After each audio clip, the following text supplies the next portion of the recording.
Haleluya. Puji Tuhan. Shalom.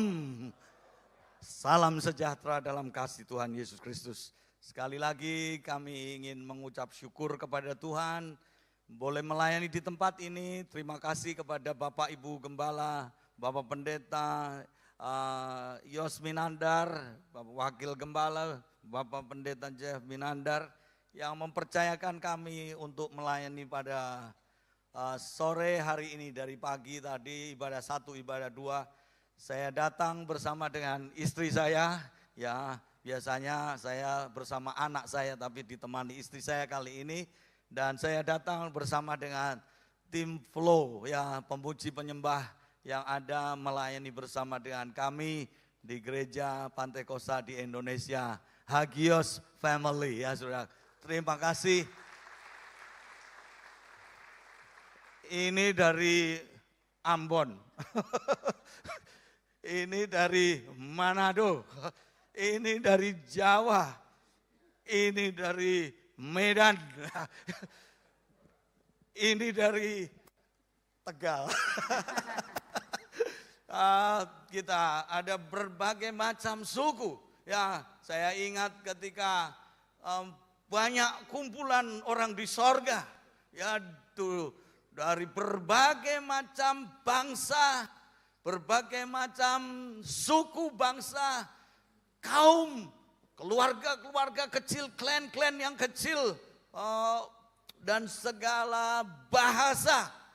Mereka ada di hadapan tahta anak domba Allah dan mereka memuji, menyembah. Tidak ada suku, ya tidak ada lagi suku, yang ada adalah suku kerajaan sorga, anak-anak Tuhan, anak-anak kerajaan sorga.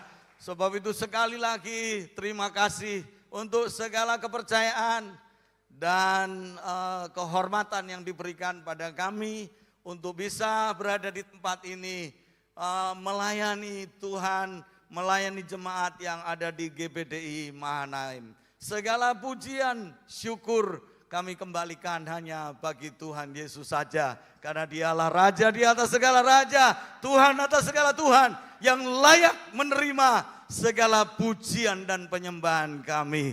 Terima kasih, Tuhan Yesus memberkati. Thank you very much, terima kasih semua tim pemuji, penari dan pemusik. Segala pujian bagi Tuhan. Saudaraku, saya memperkenalkan diri, nama saya Samuel Suwondo, istri saya Neti Suwondo, ya saudaraku, karena dia adalah istri saya. Dulu namanya Neti Sumarsono, karena menikah dengan Suwondo dia jadi Neti Suwondo, ya karena ikut marga saya. Saudaraku, saya bukan pendiri gereja, tapi saya adalah anak dari Gembala Bapak Pendeta Petrus Suwondo almarhum sebagai ayah saya. Dia adalah pendiri gereja itu. Papa melayani 10 tahun dan kemudian di dalam waktu 10 tahun dia dipanggil pulang oleh Tuhan. Saya baru pulang dari New Zealand, saya menamatkan pendidikan sekolah Alkitab saya di sana, yaitu di International School of Ministry di Christchurch. 2 tahun saya di sana bersama istri, mendapatkan full scholarship, biaya beasiswa sepenuhnya dari New Zealand. Saudaraku, saya sudah punya 3 orang anak, ya, yaitu anak saya Amanda, aman dalam Tuhan, ya, karena kalau kita dalam Tuhan selalu aman. Yang kedua namanya Joy Samantha, saya mantap bersama dengan Tuhan, ya, kalau dengan Tuhan selalu mantap, saudaraku. Dan yang ketiga namanya Victorio Immanuela Semi Suwondo. Kalau bersama dengan Tuhan, kita pasti berkemenangan dalam hidup ini. Ya saudaraku, jangan takut apapun yang terjadi dalam dunia ini. Memang dunia akan semakin gelap, semakin jahat. Tapi bersama dengan Tuhan, kita pasti bisa melewati semuanya. Anak saya yang besar sudah menikah dan mereka tinggal di Australia. Dan anak yang kedua juga tinggal di Australia. Dan kami sudah bercucu. 2 cucu kami, yang pertama usia 3 tahun dan yang kedua baru beberapa bulan, kurang lebih 6-7 bulan. Lahir di kolam ya saudaraku. Waterbird ya, kelahiran di kolam. Waktu lahir anak saya yang kedua, cucu yang kedua ini tidak nginep saudaraku. Dia datang siang lalu lahiran langsung pulang. Tidak menginap. Sebab kalau menginap dia berpisah dengan suaminya.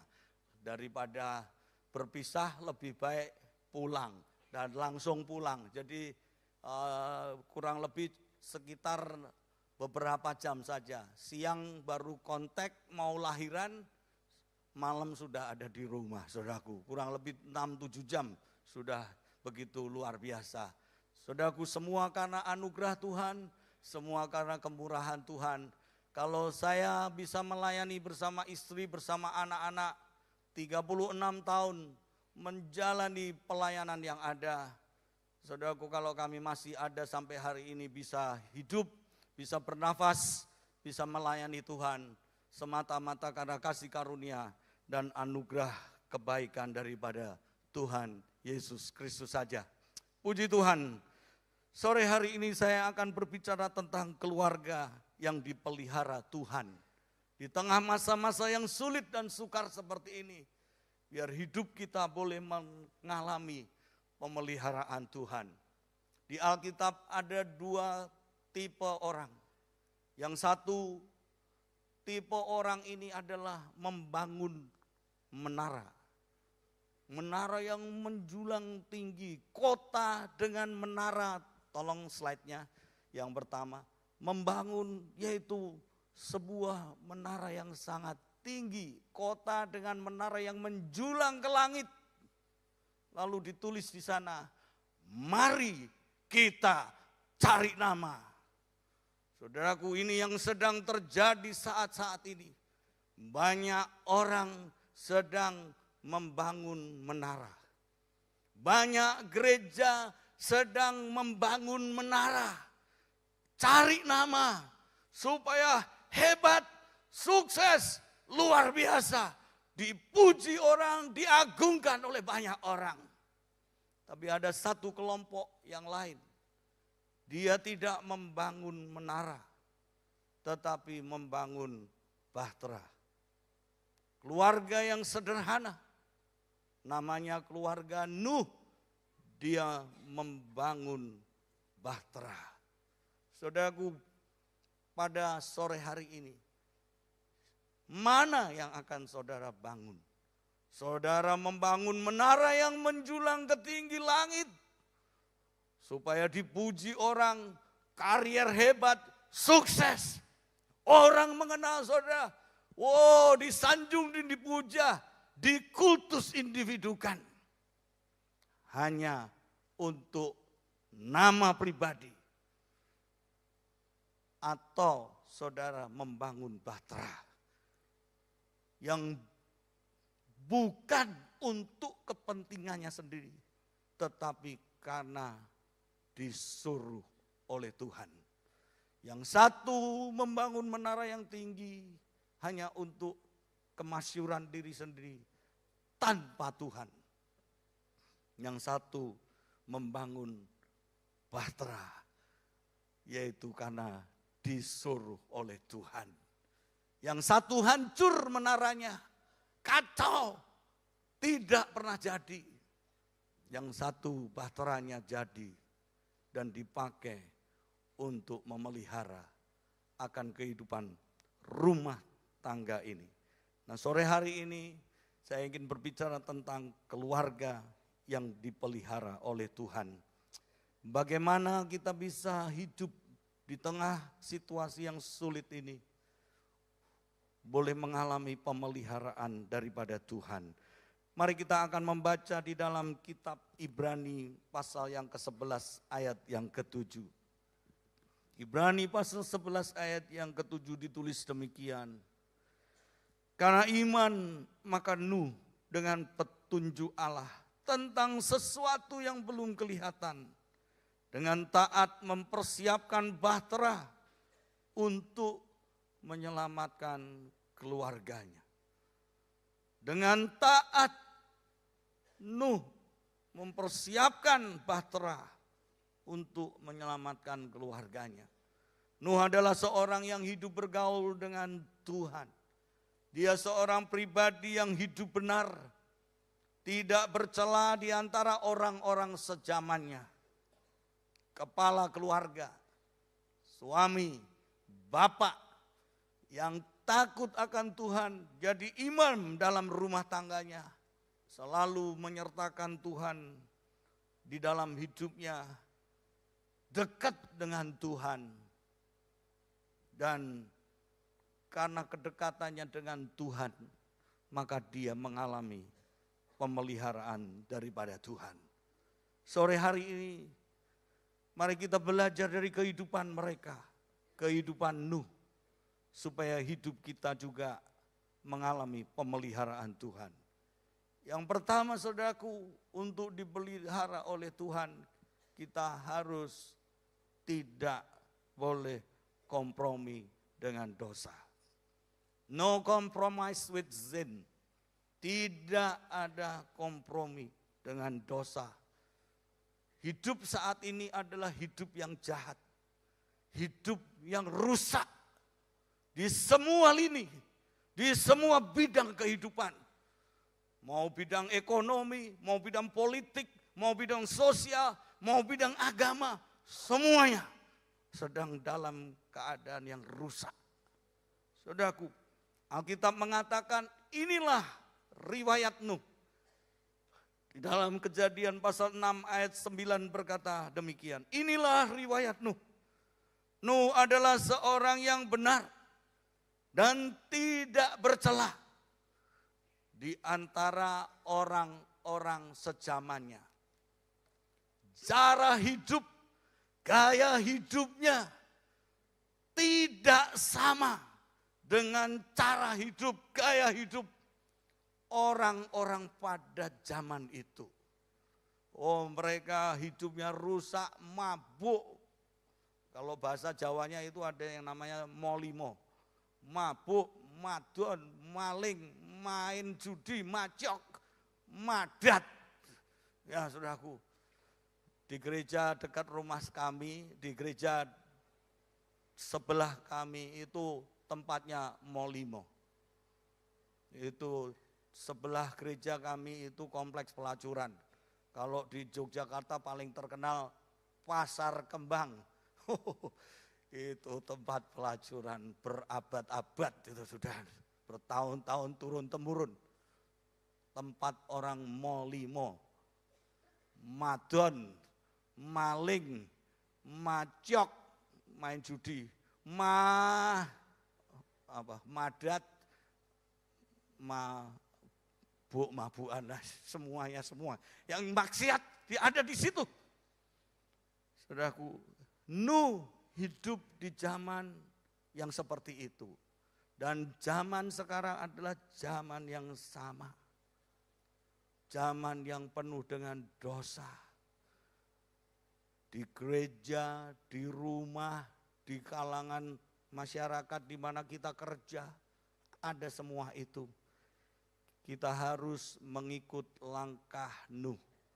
No compromise. Tidak ada kompromi. Katakan sebelahnya, jangan kompromi dengan dosa.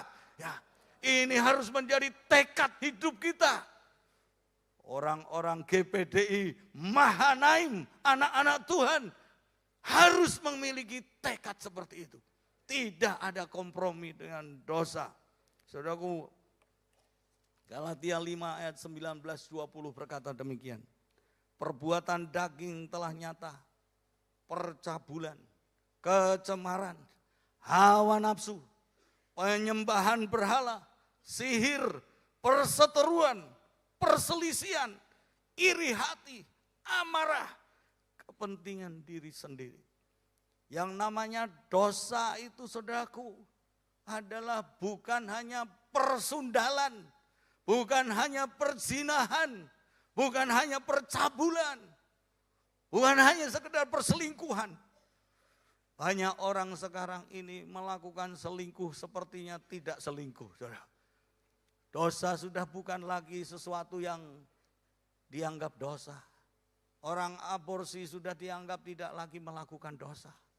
Orang kumpul kebo, dulu kita taunya di luar negeri, living together, yaitu hidup bersama, bahasa Belandanya samenleven. Orang Indonesia punya terminologinya sendiri, kumpul wedhus, kumpul kebo. Apa saja yang terminologinya, namanya, yang jelas, sin is sin, dosa adalah tetap dosa.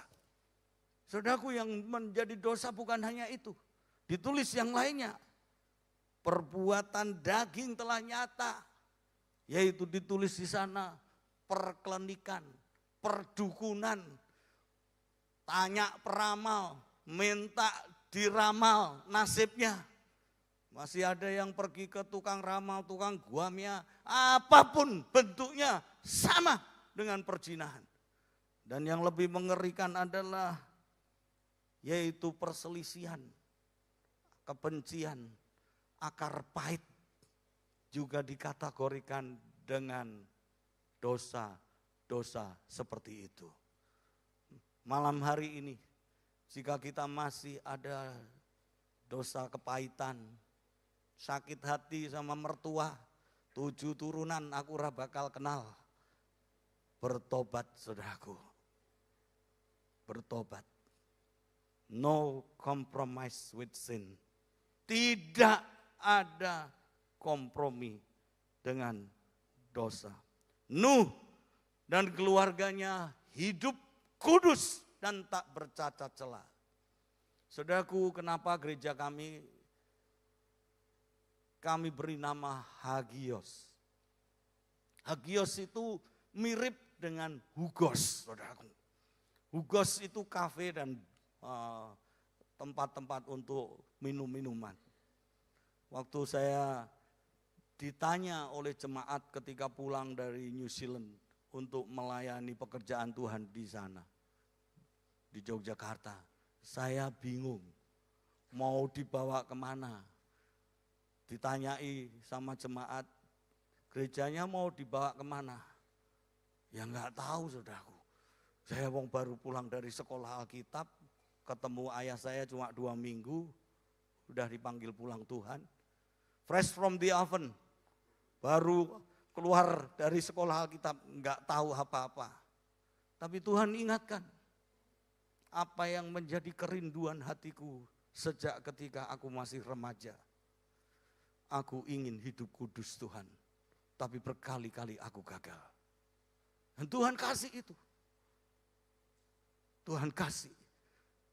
Kalau satu hari Tuhan percayakan saya untuk menggembalakan jemaat, aku ingin mempersembahkan jemaat mempelai wanita Kristus yang kudus dan tak bercacat celah. Sebab itu saya cari dalam kamus, saya cari dalam bahasa yang tepat, maka temulah Hagios, yaitu separated, dipisahkan, hidup kudus dan tak bercelah. Dunia saat ini sedang kacau, dosa di segala bidang, dan it's creeping, sedang merangkak, merambat, merasuki gereja. Dan banyak orang-orang yang bersembunyi dalam dosa. Satu hari saudaraku, di rumah saya itu ada listriknya, lalu saya menyalakan lampu listrik. Ketika saya nyalakan lampu listrik, pet, langsung mati. Mati, naikkan lagi pencet lagi saklarnya, pet, langsung mati. Ternyata terjadi korsleting di dalamnya.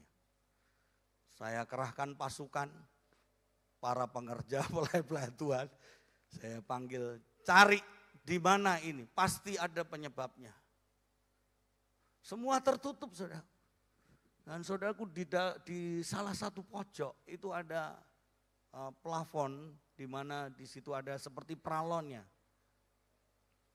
Nah di situ ada aliran listriknya. Saya bilang sama mereka, tolong dibongkar. Coba dilihat. Lalu dibongkar, semua tertutup rapi. Lalu dibongkarlah pralon itu.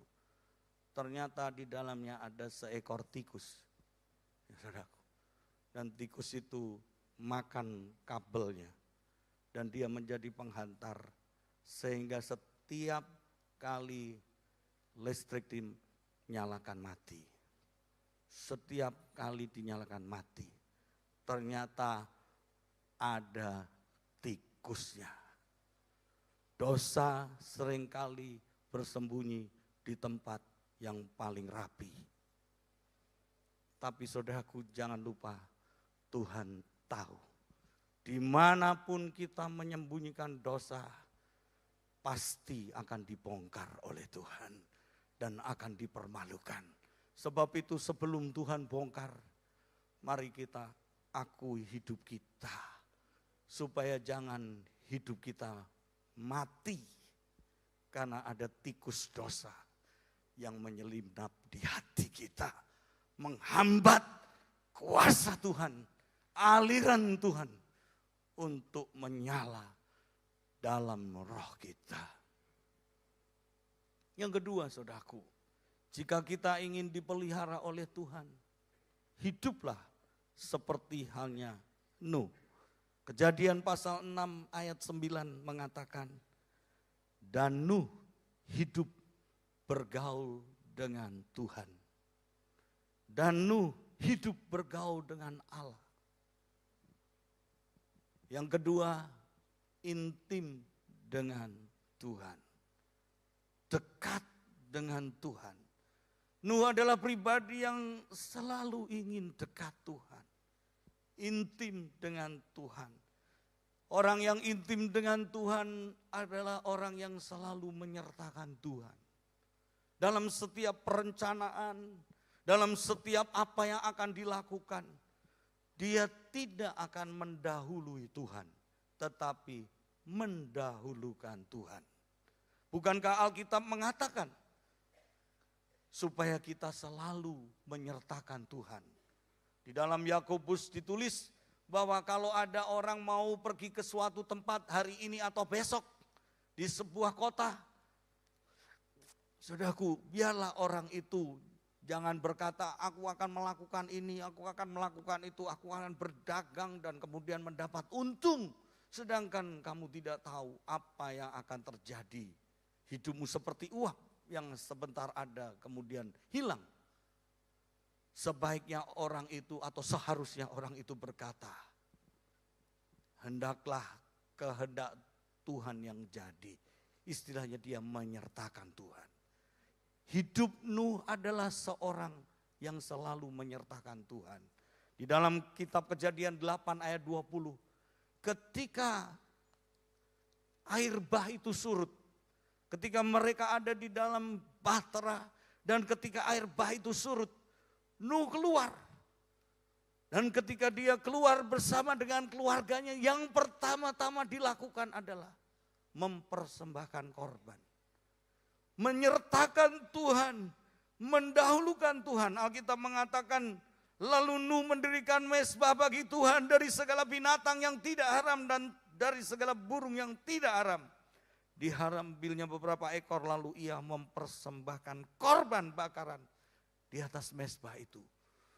Ketika dia melangkah keluar dari bahtera itu, yang dia ingat Tuhan, yang dia utamakan Tuhan. Biarlah ini juga di dalam kehidupan saudara. Orang yang intim dengan Tuhan, selalu menyertakan Tuhan, selalu melibatkan Tuhan. Kita berkata, Matius 6 ayat 33, seek ye first the kingdom of God. Carilah dahulu kerajaan Tuhan dan kebenarannya. And all shall be added unto you. Semuanya. Apa yang menjadi keperluan, kebutuhan hidup saudara, ditambahkan dalam hidup saudara. Mari kita, jemaat GBDIH Mahanaim, di tengah situasi yang sukar, situasi yang sulit,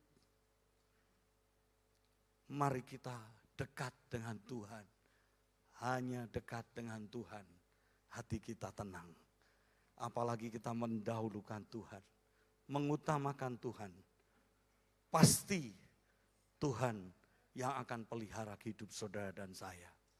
Dan melindungi, menjagai kita. Ada dua Amerika, the South and the North America. Yang satu Amerika Selatan, yang satu Amerika Utara. Yang termasuk di dalam Amerika Selatan adalah Bolivia, tempatnya mafia, Kolombia, itu Kolombia tempatnya candu, Peru. Saudaraku, satu hari petinggi Amerika Selatan ini datang kepada petinggi orang-orang Amerika.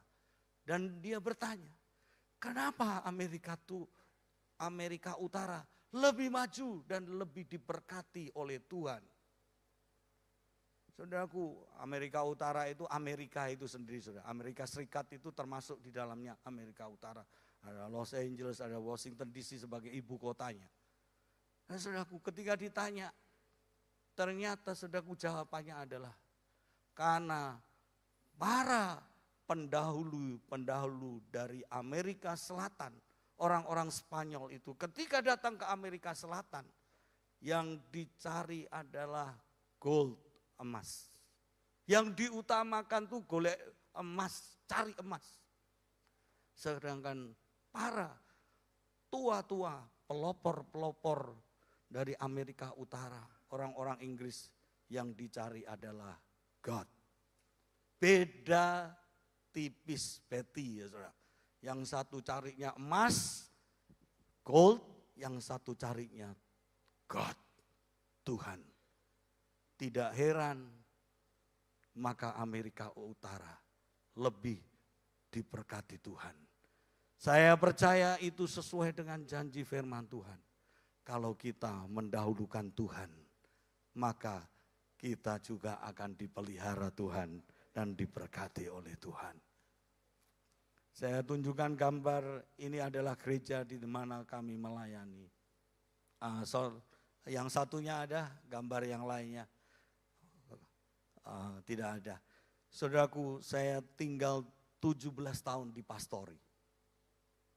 17 tahun di pastori, menikmati pastori yang begitu nyaman. Sekalipun orang berkata, Om, kalau di pastori nanti orang pinjem sendok nggak balik loh Om. Pinjem minta obat merahnya ya bablas.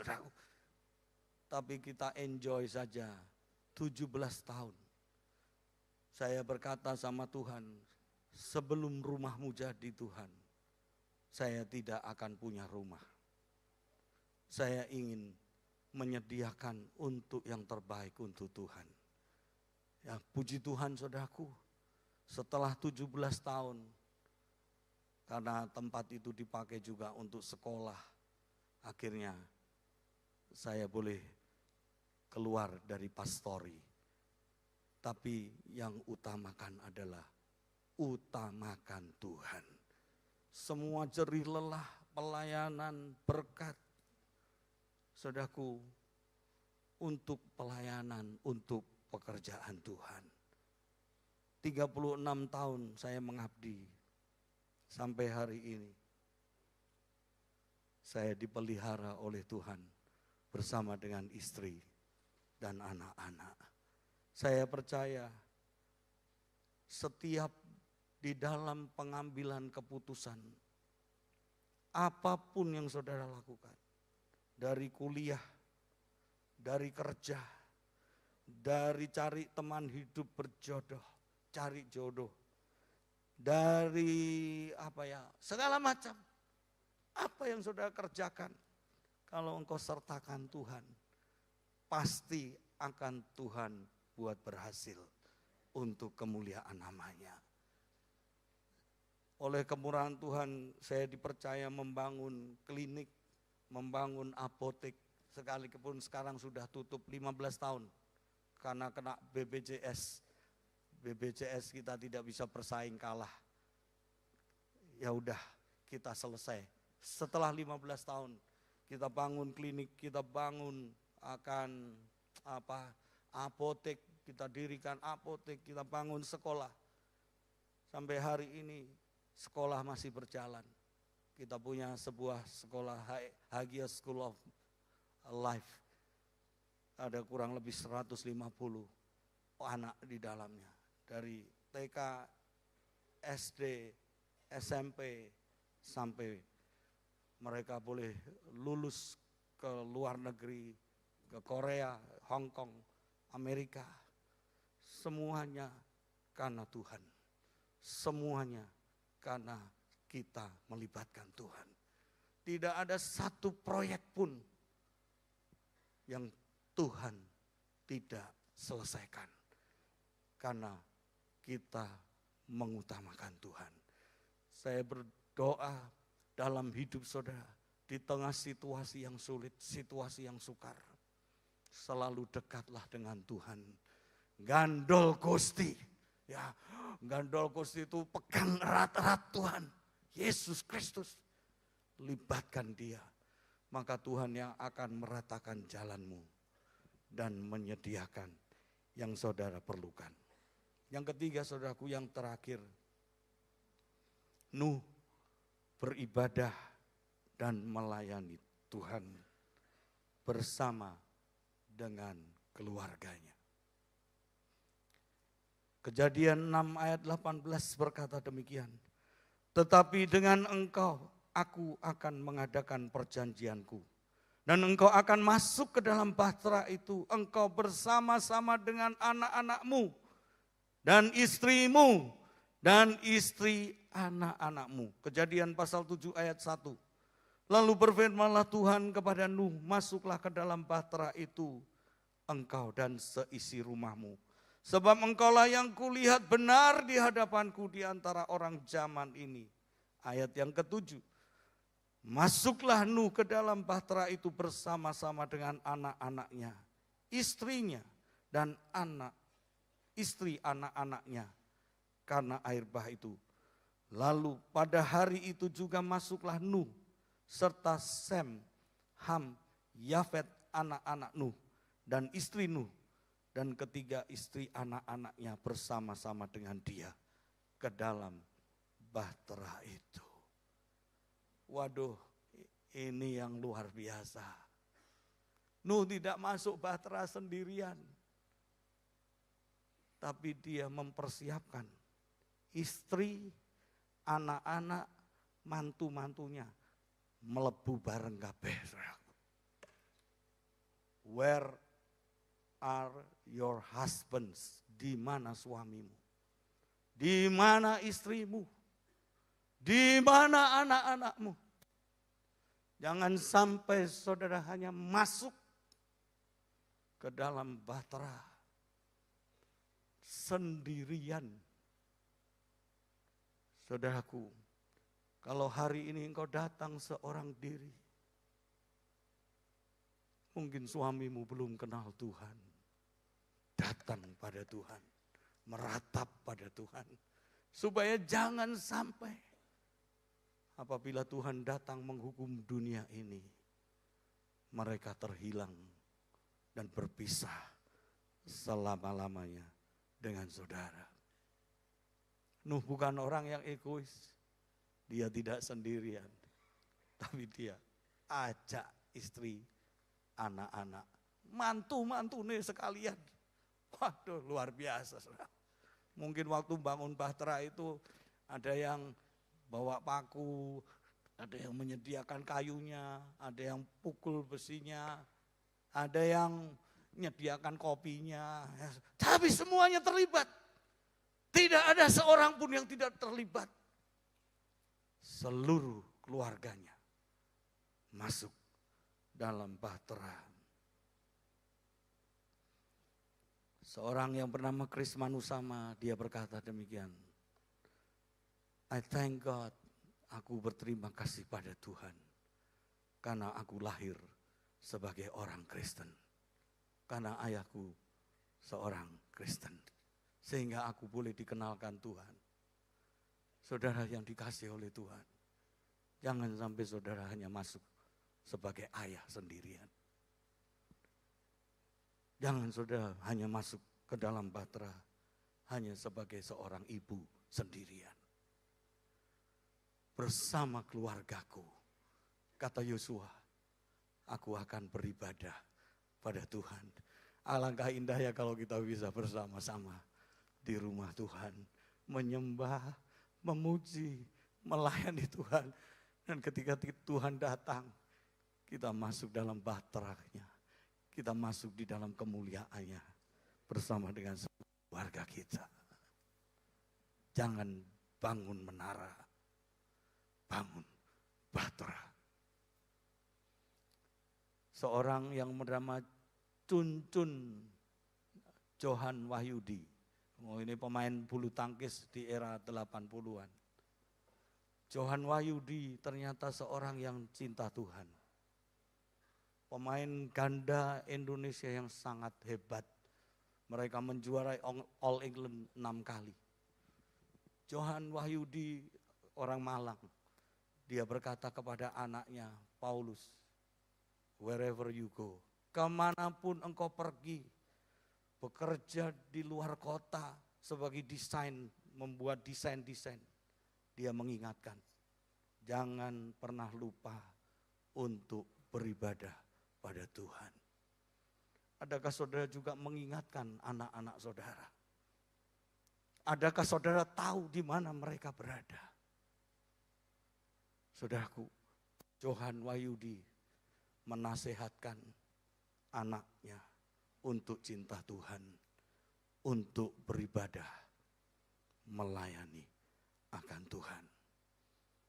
Ada seorang tokoh di Singapura yang terkenal, Presiden Singapura, Lee Kuan Yew, orang hebat, membangun Singapura menjadi negara kecil yang top. Dia membangun menara yang hebat, tapi rumah tangganya ketika dia mati, 3 anaknya, Lee Hsien Loong jadi meneruskan bapaknya, jadi presiden Singapura, perdana menteri. Yang kedua Lee Wei Ling, dan yang ketiga Lee Hsien Loong. 3 bersaudara berkelahi, bertempur. Dan anaknya lari, yang kecil, yang paling kecil, pergi minta suaka di Inggris. Takut, karena ada sengketa rumah di dalamnya. Membangun menara yang besar, yang tinggi, yang hebat. Tapi keluarganya bubar, berantakan. Ada kepahitan, ada kebencian. Ada banyak juga pendeta-pendeta saat ini membangun menara yang besar, tapi lupa akan rumah tangganya, keluarganya. Marilah jemaat GBDI Mahanaim, bangun bahteramu, hidup rumah tanggamu, keluargamu, bersama dengan keluargaku, melayani Tuhan, memuji Tuhan.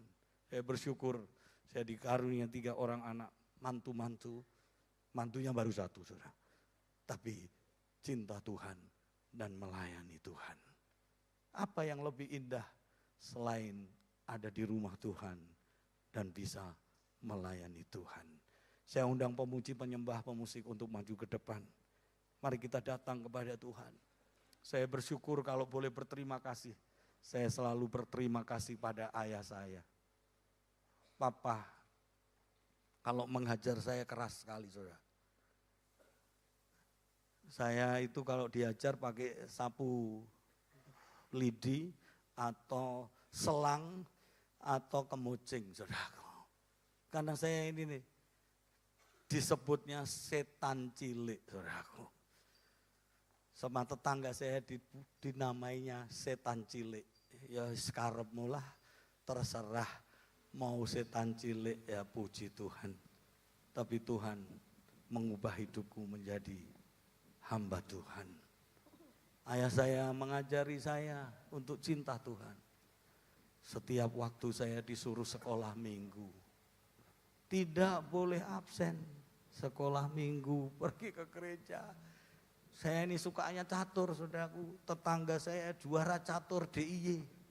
Seringnya nongkrong di situ main catur. Wah, kadang-kadang diajak pergi, catur terus. Kalau pulang jam 1 pagi, jam 2 pagi, yang bukai pintu papa. Kalau sudah dia buka pintu, ora usah bali, tidak usah pulang. Jam berapa ini? Aduh, diajar. Tapi karena dia mengasihi aku. Kalau boleh saya ingin, kalau dia masih hidup saya hanya ingin berkata terima kasih papa. Karena sebetulnya engkau tidak jahat, tapi engkau baik padaku. Dan setiap pertandingan catur di Jogja itu harinya Minggu, saudaraku. Kalau kejuaraan itu, nah saya tidak pernah bisa ikut karena suruh pergi ke gereja, ke rumah Tuhan.